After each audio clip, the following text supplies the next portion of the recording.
राहणार जुने पारगाव. मी सदर जुने पारगावच्या गोटाधारी काही. किती जनावर आहेत तुमची? माझी जनावर 20 आहे. कुठल्या संस्थेला आपला दूध पुरवठा? बाराशे दूध संस्था पारगाव. किती दैनिक किती दूध जाते आपलं? दैनिक दूध 150 ने सरासरी लेवल आहे. 50,000 लिटर दुधाची उत्पादन मी करतो वार्षिक. दररोज म्हणजे आता तुम्ही कोणतं पशुखाद्य वापरताय चालू म्हणजे? आणि ह्याच्या आधी साहेब इंद्रनील वापरत होतो. हां.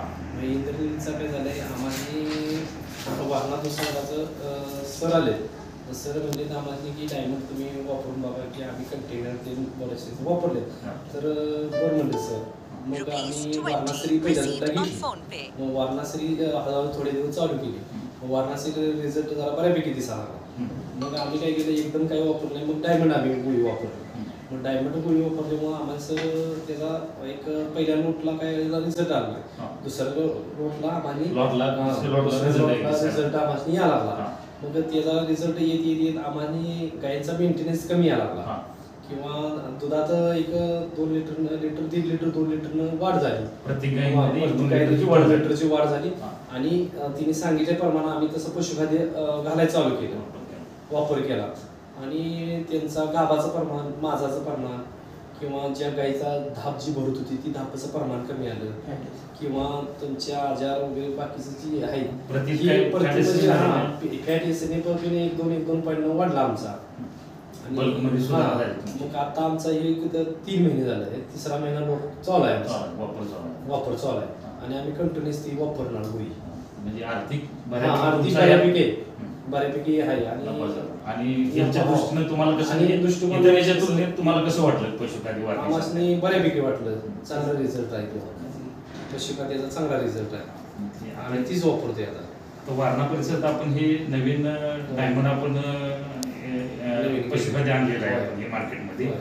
ह्याबद्दल आपण उत्पादकांना काय सांगू इच्छिता? उत्पादकांना मोठ्या धारकांना तुम्ही या MRच्या किंवा बाहेरच्या कंपनीच्या तुम्ही नादाला लागू नका.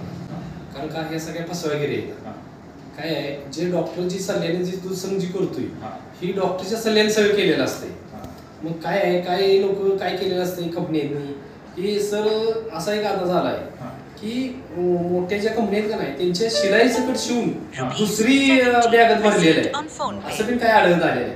मग ही सगळं 2 नंबर बोगस असते. फसवणूक चालू आहे.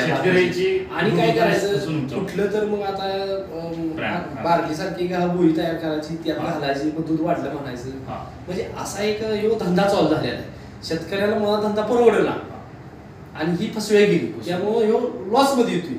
आणि संघाचं कसं असतंय संघाचं मेंटेनन्स त्याला व्हिजिट ही दिलेली सारखी असते. आपण त्यात चांगलं त्यांच्यावर विचारू शकतोय तसं त्या कंपनीने विचारू शकत नाही. हक्काने विचारू शकतोय संघात. आणि सहकारी तत्व असल्या त्यामुळे आपल्या तिथं दखल लगेच घेणार आहे आपल्या संघाची.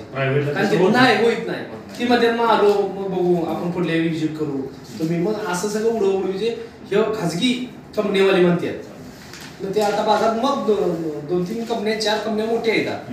पण नाही सर त्याचा तो विषय बसत नाही. मग वजनात कमी मग त्यांनी गायच्या लिव्हरला इन्फेक्शन ही ती म्हणजे असा बऱ्यापैकी लय ही केलेलं असते. उत्पादकांना फायदे डायमंड गोळी फक्त काय जरासं त्यांनी सांगितलं तसं तर तिने म्हणजे संघाच्या जे लेवल मध्ये जे डॉक्टरची सांगतात तसं जर वापरली तर काही नाही अडचण. 100% रिझल्ट आहे. धन्यवाद.